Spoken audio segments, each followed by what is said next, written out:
Привет всем! Сегодня я решил вам снять видео по замене гидрокомпенсаторов на таком автомобиле, как Lada Kalina. Значит, что за проблема у нас? Человек приехал с проблемой, гидрокомпенсаторы стучат. В основном они сильно стучат на холодный двигатель, то есть когда еще не прогретый, прогревается немножечко меньше, бывает даже совсем замолкает, но в принципе бывает и стучат и на горячий даже. Первым делом, ну конечно, там человеку посоветовали попробовать заменить масло, тем более он уже проехал на нем более 7000 километров. Человек заменил масло, ну соответственно ничего особо не помогло. Мы проверили механическим манометром, проверили давление на горячую. У нас давление было не меньше, чем 1,5 килограмма, то есть это в принципе в пределах нормы, все хорошо.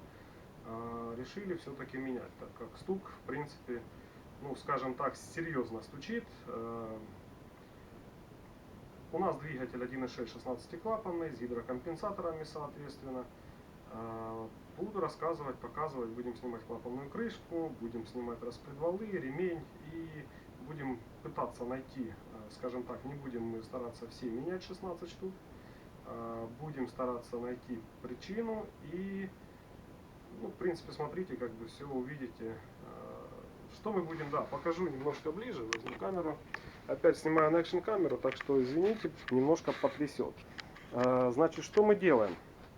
Вот такой вот у нас двигатель. Доступ, конечно, здесь, ну скажу, что много чего неудобного, да. Что мы делаем? Разбираем. Нам необходимо первоначально снять вот этот вот пластиковый коллектор. Для того, чтобы его снять, я уже немножко начал, потом уже думаю, стоп, сниму, потому что очень часто по гидрокомпенсаторам проблемы, люди спрашивают, как менять, что делать, что снимать и тому подобное. Насколько это сложная задача. Ну, скажу так, что для меня в принципе не сложно, так как я это делал уже неоднократно. Если при наличии нормального инструмента, в принципе, я думаю, что будет несложно и для вас. То есть здесь что мы делаем? Ну, первым начальным снимаем гофру. Вон она вся замасленная, вот она, эта гофра. Я уже ее снял. Дальше откручиваем дроссель. У нас две шпильки. Откручиваются гайки. Гайки на 13. Под головочку на 13. Вот такие вот гайки. Смотрите, не потеряйте, будут падать шайбы. То есть шайбы гайки откручиваем. И дроссель, вот я, видите, его даже не отсоединял от воды. Не отсоединял разъемы, скажем так, да, то есть я его в сторону откладываю. О, кстати, шайбочка и упала, только что затарахтела. Ну, это не страшно, защиту я тоже буду снимать, сейчас я все понахожу. Значит, дальше, так как здесь газовая установка, я еще, ну, значит, не понял, снимает она, снимает камера, то потух экранчик. Так как газовая установочка, вот здесь форсуночки, я тоже их отсоединил. Намечайте, где какой. Здесь, в принципе, есть на форсунках вот номера. Я не переживаю. Вот 4, допустим, так как я занимаюсь газом, для меня это, в принципе, нет проблем найти, где какая форсунка уже на работающем двигателе. Дальше откручиваем 3 модуля. Модуля у нас на 10, головочка на 10, так. Снимаем и отверточкой поддеваем за вот этих вот резиночек. Плотно они сидят в колодцах.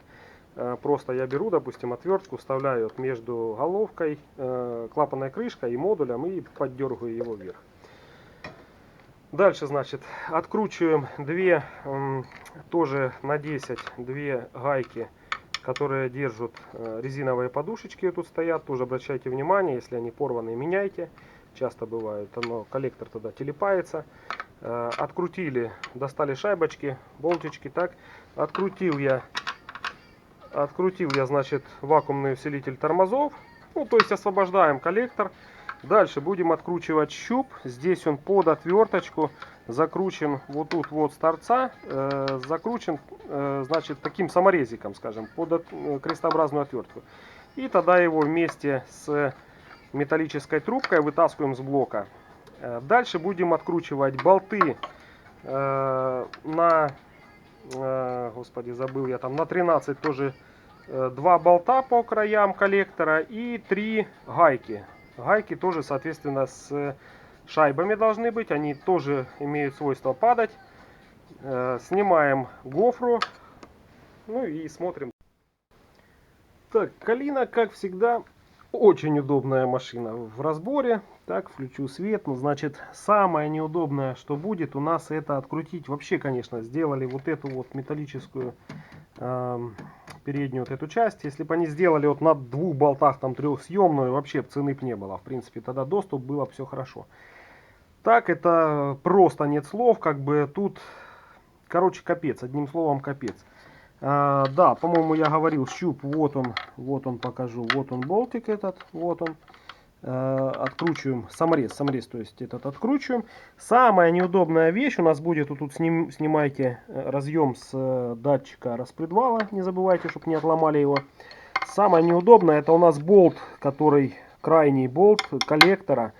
Тут неудобно стоит генератор, то есть вот это вот самая неудобная такая вещь. Дальше, значит, ну, сейчас, в принципе, буду как-то мучаться, сниму я вот такими маленькими наборами, там, через карданчик, все, то есть, ну, тоже скажу, что нужен хороший инструмент для того, чтобы разобрать этот автомобиль. Здесь тоже доступа вот моя рука, да, вот моя рука, и посмотрите, как бы я даже нормально залезть сюда между бачком и крышкой, в принципе, не могу. Я, наверное, все-таки сниму этот бачок. Это у нас на 10 вот один, вот он один, вот второй, это у нас тут уже закрученный под, ну, типа самореза, там не саморез, там болт с резьбой, закрученный уже звездочка здесь. Так, отсоединим воду, поставим сейчас туда, поснимаем аккуратненько вот эти вот шланги. И поставлю просто такую перемычку с одного моторчика на второй. Если вы не знаете, что, где, откуда, ну, мой вам совет, возьмите телефон, фотоаппарат и сфотографируйте, где, откуда, чтобы потом правильно брызгало это все дело. И здесь, соответственно, шланги эти, чтобы не перепутать уже, когда будете устанавливать. Так, дальше, значит, будем снимать защиту. Сейчас полезу в канаву. Защита там стандартная, в принципе.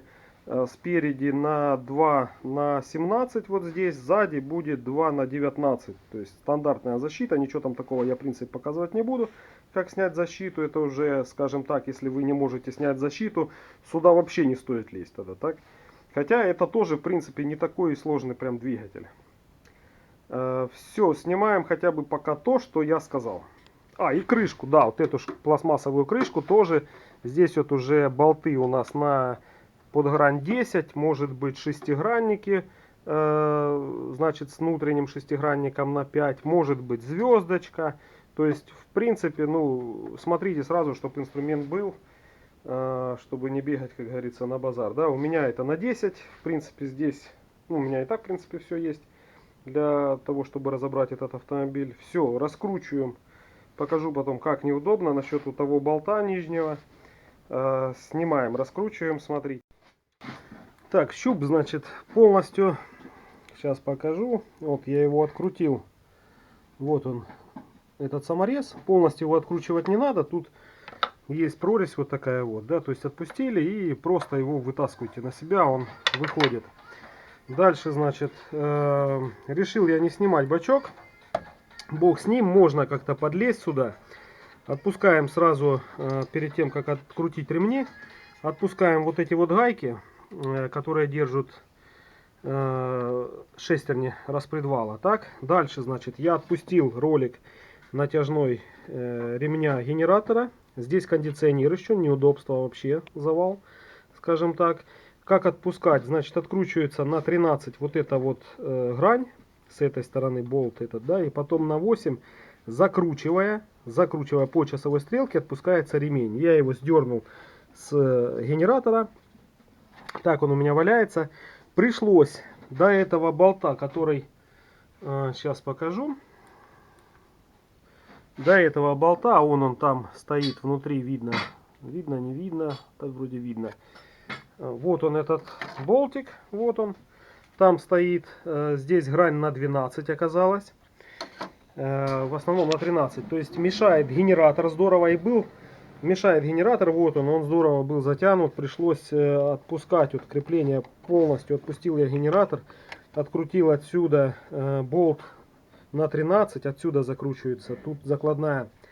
И он у меня упал буквально на сантиметр вниз, и только так получилось долезть большой трещоткой, то есть вот таким вот способом, вот таким вот пришлось его откручивать.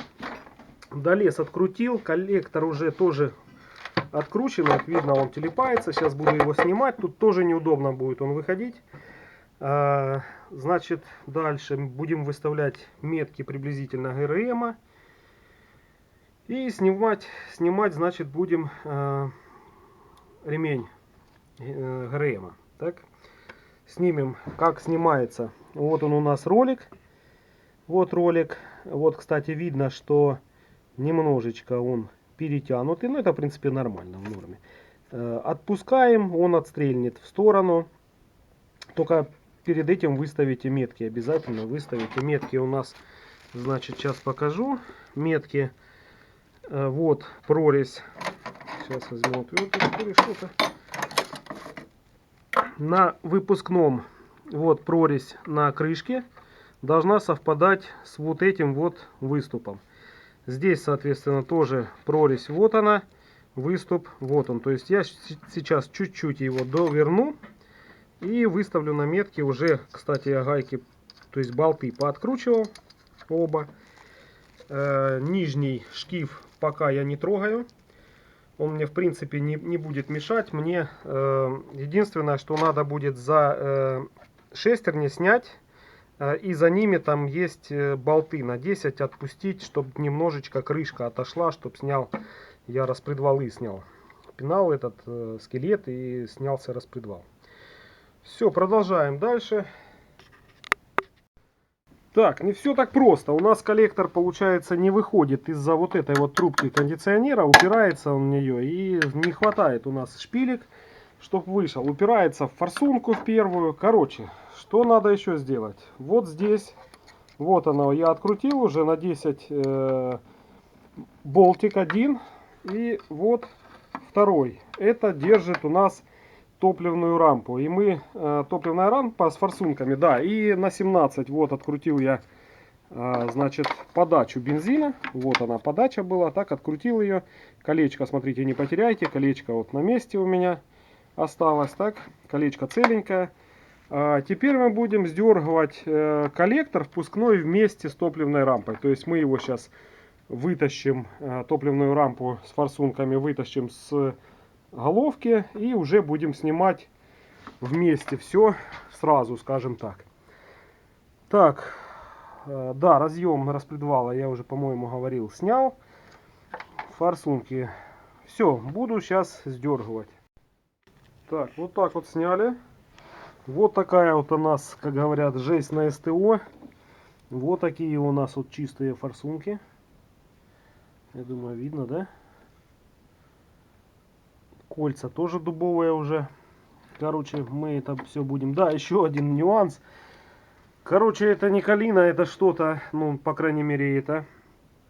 У нас разъем вообще там есть, но его тут нет. То есть вот так вот у нас все оно еле-еле вылезло.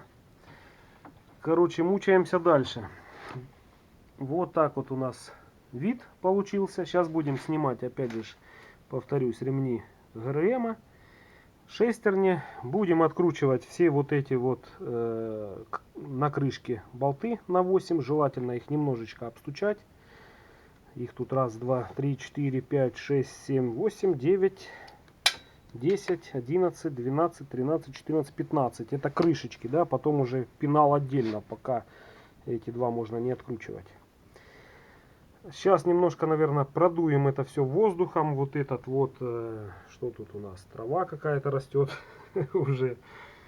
Так, вот смотрите, кстати, я говорил в начале, что меняйте, если вот этот целый у нас амортизатор, да, этот у нас он, вот он оборванный. Его выкручиваем с головки и будем закручивать новый. Ну, то есть он с двух сторон одинаковый.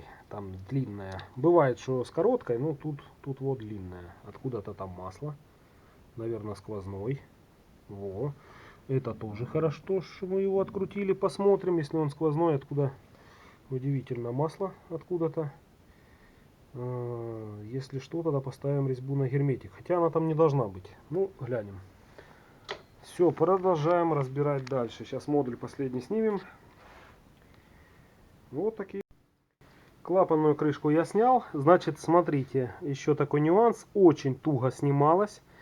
Потихонечку со всех сторон, там где шпильки, вот подбиваем молоточком. То есть вот этих вот местах, вот эти где... можно вот здесь, в принципе, вот где, запоминайте, у нас где стоят. То есть в пустом не бить, чтобы она не лопнула. Очень такая живая, крышка лопается. Потихоньку, потихонечку отверточкой подковыривал я между вот этими бугельками. Снял. Короче, тут с этой стороны открутил 4 болта. Вот такие вот болтики маленькие. Значит, где они стоят? Ну, вот у нас отверстие, вот отверстие, сейчас свет другой переключу. Вот отверстие раз, под распредвалами 2, 3. И вот здесь внизу, вот он внизу, не знаю, свет, наверное, плохой свет. Сейчас вот так вот. И вот здесь внизу, вот под роликом, ролики, соответственно, тоже снимаем. И под роликом будет еще 4. Это нам нужно для того, чтобы мы могли крышку сделать вот так, да, то есть чтобы у нас вышли распредвалы. Вот она у нас отгинается, в принципе, легко. Теперь будет допуск. По поводу, значит, я прощупал все гидрокомпенсаторы. Нет таких гидрокомпенсаторов, которые конкретно с ходом проваливаются. То есть вроде как держат все. Но что скорее всего случилось? Обратите внимание, как намазали герметик. То есть вот, это у меня герметик. Видно, да?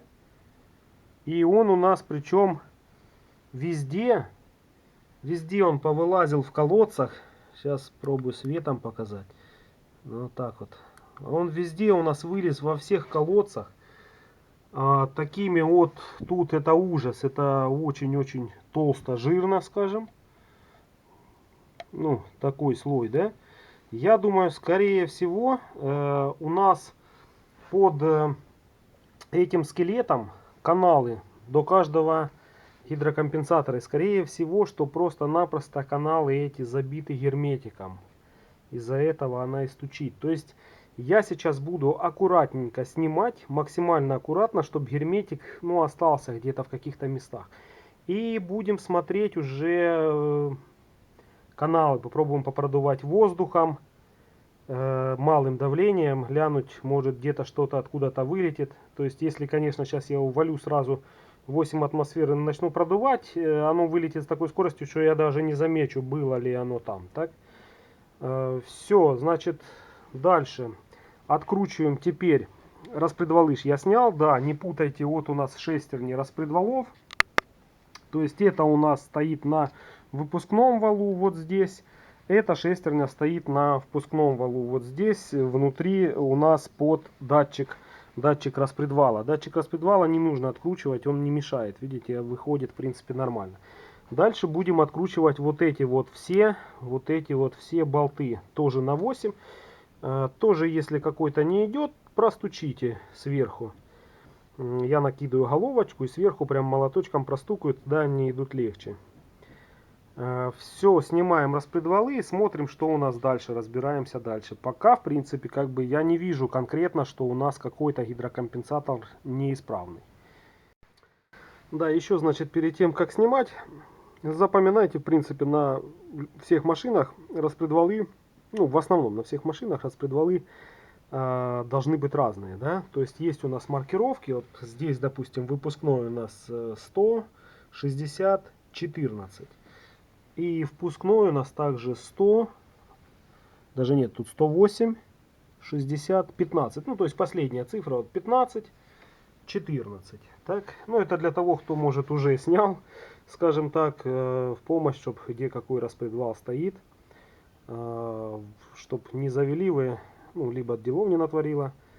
Здесь еще тоже на выпускном распредвале шейка вот тут ровная, на впускном с таким, с горбинкой, скажем, да, возле сальника. Все, значит, все болты я уже открутил. Болты были, в принципе, очень легко, даже скажу, практически не затянуты. Так, но ну, она вся у нас тут, головка вся в масле. В таком, конечно, состоянии. Машина тоже вся грязненькая. Снимаем, смотрим, чему же была причина того, что стучали у нас гидрокомпенсаторы. Разобрал я, значит, калину, снял гидрокомпенсаторы. На мое удивление, в принципе, гидрокомпенсаторы в хорошем состоянии. То есть ни один гидрокомпенсатор у нас не был спущенный. То есть, ну, там, в принципе, легко. Вы достаете гидрокомпенсатор. Вот я любой взял, да. Вот такого плана гидрокомпенсаторы. Значит, ну, глянул я канавки, все там чистенькие, все хорошо. Гидрокомпенсаторы закачанные, то есть внутри вот у него есть в гидрокомпенсаторе поршень, так.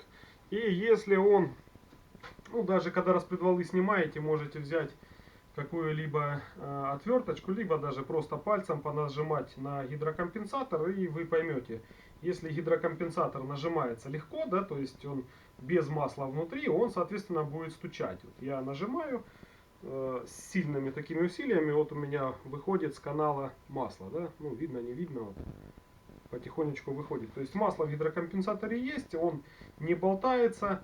Гидрокомпенсаторы неплохие. Причина, значит, ну, причину тоже я установил. В принципе, причина, можно сказать, банальная. Банально простая.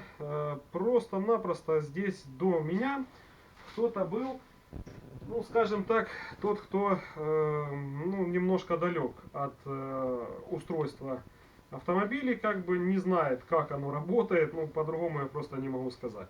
Я сейчас еще ничего как бы не вытирал, специально для того, чтобы вам показать. Сейчас возьмем свет, и я покажу все, что у нас произошло. Здесь вот они, наши гидрокомпенсаторы, я их повытягивал, все в принципе проверил. Даже, видите, вытащил клапан с пружиночкой. Там внутри еще шарик есть. Сейчас я покажу, в принципе, покажу. Вот внутри шарик вот такой вот. Так. Пружинка целая, клапан целый, все хорошо. Ну, этот клапан, в принципе, не для этого служит. Дальше, значит, в чем же была причина?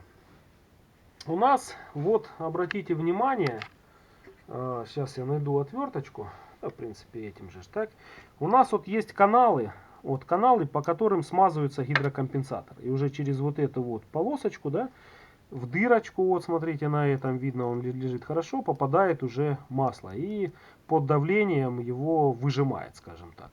То есть через вот эти вот отверстия, вот они, да, попадает у нас масло до гидрокомпенсаторов. Что же здесь произошло? Пойдем до нашего, улетел шарик, пойдем до нашего, значит, скелета так называемого. Это вот скелет. Я вот включил свет, чтобы вам было видно. Так, тот свет, тот. Значит, что у нас произошло? Можете вот обратить внимание, что тот, кто собирал этот двигатель после ремонта, ну явно здесь герметик, да, явно его разбирали, собирали, может даже не один раз. Что они сделали? Ну просто-напросто, банально, неправильно собрали, неправильно намазали герметиком. То есть, смотрите, они намазали только те места, которые может герметик выходить наружу. Да, вот видно? Это по краям намазаны и намазаны 4 колодца. Да, они еще намазали болты, там где болты, чтобы по резьбе не выходило у нас, соответственно, не выходило масло наружу. В этом они намазали. Но не промазали они сам канал, вот этот канал. И что у нас получается? Получается то, что масло у нас просто-напросто между головой и вот этим вот скелетом стекало наружу. То есть, ну, не наружу, не на улицу, а стекало именно в поддон. Это видно даже по шейкам распредвала. Вот ногтем Ну, то есть выработка на шейках распредвала, в принципе, ну, скажем так, большая. Вот, оно цепляется крепко. То есть это говорит о том, что эти шейки не смазывались маслом. То есть масло у нас попадает по вот этим каналам, смазывает шейку распредвала и попадает на гидрокомпенсаторы. Тут дырочки, которые смазывают гидрокомпенсаторы. Датчик давления у нас вот здесь. Вот здесь. Удивительно, но как бы у нас было давление, и почему-то у нас давление, ну там не меньше 1,5, я говорил, да? Мы на горячую мерили, человек приехал на горячую, и тогда гидрокомпенсаторы, интересно, что практически не стучали. Конечно, неправильно кто-то поступил в том, что не намазал вот эти вот части. У нас не хватает давления на смазку распредвалов и на смазку гидрокомпенсаторов. Поговорил я только что приходил даже владелец, я ему объяснил всю эту ситуацию. Сейчас я, наверное, поставлю камеру, переключу, чтобы вы меня видели, я немножко расскажу, да? Значит, разговаривал я только что с владельцем, объяснил, значит, такую ситуацию, что мы будем делать. По-хорошему, мы должны, в принципе, менять головку, да, либо втулить, шлифовать распредвалы и втулить, соответственно, пенал к голове, да, чтобы это все идеально сделали, чтобы оно было без выработки, так как выработка у нас теперь получилась даже на постели распредвалов. Может теперь там будет масло сливаться. Ну, хозяин сказал, что как бы пока такими деньгами человек говорит, будем собирать все на место. Ну, в принципе, я его тоже понимаю, что сейчас соберем, я намажу его герметиком, все это нормально, так чтобы появилось давление на гидрокомпенсаторы. Возможно, ну скажем так, 50 на 50 они у нас даже, может быть, и не будут стучать. Если, конечно, выработка хорошая уже на распредвалах, на постели. Короче, увидим. Сказали, ну, я в основном бы так, конечно, не делал. Ну, как бы не делал. Кто его знает, как бы сделал я. По-хорошему, да, это новая голова, это новые распредвалы. Но это денежка, да, это огромные деньги по нашим меркам. Бэушная тоже, ну, обратите внимание, я вам показал, что сами кулачки распредвалов, да, то есть в идеальном состоянии, даже если бы вот мне привезли эту голову собранную, как специалист бы я посмотрел бы, сказал бы на состояние головки, да, я глянул бы там на клапана, я глянул бы на седла клапанов, что они не проваленные, да, там клапана не ушли в головку, грубо говоря. Я глянул бы на состояние самих кулачков, то есть сами шейки распредвала я бы не увидел, скажем так. Я бы, возможно, ее бы сказал бы, что да, действительно голова неплохая, в хорошем состоянии. Мне вряд ли что дали разобрать дальше скелет и посмотреть именно на состояние самих этих шеек.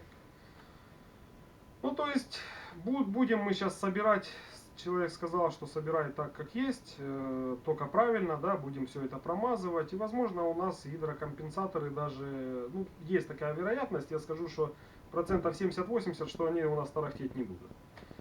Но выработка есть выработка. Распредвалы у нас пописанные, постели у нас пописанные. Посмотрим, что будет. Смотрите дальше. Собираю. Собирать, в принципе, сборку, я думаю, что нет смысла мне снимать. Все так же собирается, как и разбирается. Может, какие-то нюансы сниму. Всегда говорю, может. В основном не снимаю. То есть, все, в принципе, собираем в том же последовательности, как и снимали. Машина по сборке, скажу, неудобная. Лада Калина. Те, кто занимается ремонтами, не удивляйтесь, почему автомобиль немножко дороже, допустим, по ремонту, чем та же десятка, скажем, да. Тем более в этом автомобиле, когда у нас установлен кондиционер, все эти патрубки кондиционера генератор высоко стоит, так что я там показывал, один болтик очень тяжело откручивать. То есть вот такой вот автомобиль. Все, смотрите дальше, что там, как. Возможно, что-то еще сниму. По сборке, значит, все-таки решил я снять те моменты, которые важные, да. Значит, что мы должны сделать? Ну, изначально все это вычищаем. Вычищаем от старого герметика, от грязи всевозможно. Я еще не до конца это дочистил, но покажу вам, расскажу, потом буду уже делать. Значит, обязательно с вот этих вот, где закручиваются болты, вот видно, да, там масло. То есть это масло обязательно надо будет вымокать, там выбрать шприцом, я потом продуваю уже воздухом, оно вылетает наружу, протираю все это соответственно. Это обезжирю, да, то есть все вот это беру антисиликон и обезжирю, чтобы герметик везде прилип. Дальше, значит, места, где так называемая постель распредвала, да, это вот эти шейки, вот раз, два, три, четыре, пять, и с той стороны, соответственно, тоже так. Смазываю маслом, чтобы на сухую оно у нас не терлось, хоть даже тут уже и выработка, как бы, но все равно. Мажу обязательно маслицем, ложу распредвал, так, смазываю с той стороны, соответственно, скелет. Не забывайте, повторюсь еще раз, вот за вот это вот масло. То есть его необходимо, вот в канале это масло, его необходимо убирать, чтобы там было сухо. Почему? Потому что вы сейчас закручиваете болт, масло сжимается, да, и были такие случаи, что лопалось, ему некуда потом деваться, и лопается у нас, ну, головка, либо если это, допустим, блок, так точно, когда снимаете головку с блока, да, обязательно все резьбы необходимо, скажем так, практически высушить, так как они некуда деваться маслу, да, там внутри оно не сквозное, может даже при закручивании может лопнуть. Так что будьте внимательны. Я сейчас тоже вычищу голову, вычищу скелет, тот, который держит распредвалы, обезжирю это все, намажу герметиком, немножко подожду, чтобы герметик, ну, Викторинзол, в принципе, я жду где-то минут 5 и потом уже ложу его. Ну, он, скажем, не высохнет, но он будет мягкий.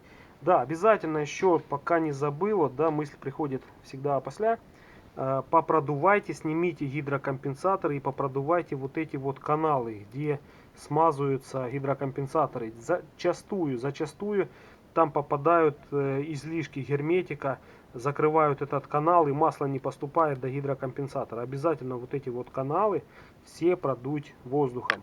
То есть гидрокомпенсатор достается в принципе очень легко обычным магнитом. Вот видите, я магнитик, примагнитил его и все, пожалуйста, гидрокомпенсатор достал.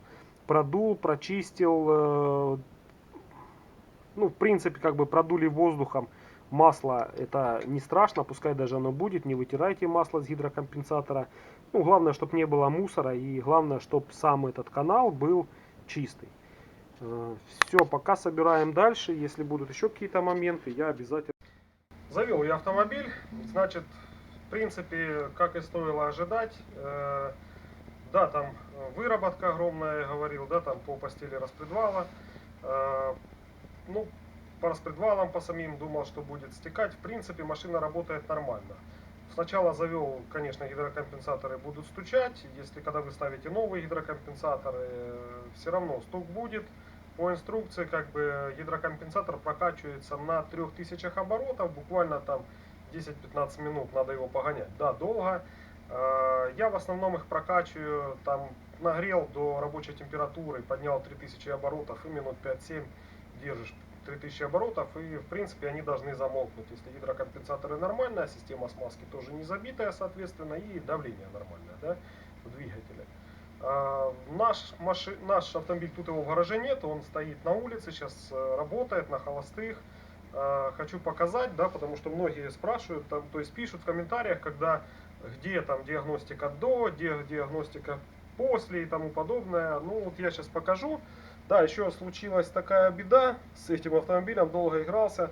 Выставляю в метки, вкручиваю в первый цилиндр, либо в четвертый стоечку с индикатором часового типа и выставляю в МТ. То есть надо было выкрутить свечку. Выкрутил я ее вот так. То есть у меня резьба осталась в голове, грань сама в ключе. Часа полтора промучился, чтобы достать резьбу. Уже вплоть до того думал, что снимать буду головку. Но, слава богу, пошла она. Нашел, что, чем, ну, как бы забить. Выкрутил, вкрутил другую свечку. Собрал, машину завел. Все, слава богу. Все хорошо. Машина действительно работает нормально. Покажу сейчас. Вот она на улице у меня работает.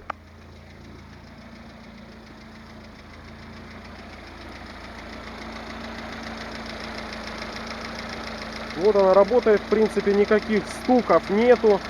Даже могу, ну, скажу, что есть один, немножечко обзывается. Вот так вот свет, да?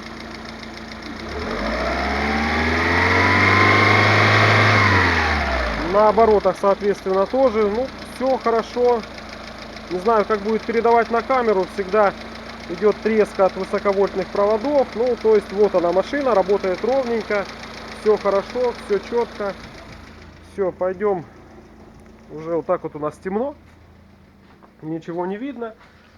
Все, в принципе, нормально работает. Не знаю, как будет передавать на камеру. Почему-то часто на эту камеру, когда машина работает, близко происходит треск с высоковольтных проводов, там, с катушек зажигания. Ну, я думаю, что, в принципе, услышали, что она тарабанила так, вроде как там вообще гидрокомпенсаторов нет. То есть сильно стекало масло, не доходило до гидрокомпенсаторов по шейкам. Распредвала тоже видели вы, да, я снимал, показал на видео, что была огромная выработка. Сейчас, в принципе, работает она тихо, хорошо, ровно. Да, она и работала, кстати, неровно, как с перебоями. Ну, так как гидрокомпенсаторы стучали, тарахтели, разные зазоры были в клапанном механизме, соответственно, наполнение цилиндров было разное, ну и, соответственно, она работала неровно. То есть в данном, ну, в принципе, сейчас она работает ровно, хорошо, без каких-либо потусторонних стуков, грюков. На улице собаки бегают, замучили уже. Будем сейчас гонять. Так что вот такие вот дела. Смотрите, подписывайтесь на наш канал, просматривайте наше видео, ставьте лайки. Буду вам снимать, постараюсь как бы больше снимать видео, чаще выкладывать в интернет. Я снимаю не для того, чтобы там реклама и тому подобное. Работы, поверьте, очень много. Показываю то, что действительно можно все сделать в домашних условиях. Вот все трудности даже с этим автомобилем, да, чтобы вы задумывались, как бы. Скажу вам, вот человеку я не мог открутить, не помню, там говорил или нет, не мог открутить свечку, не мог открутить защиту, не мог открутить болт один, там еле-еле сорвал его.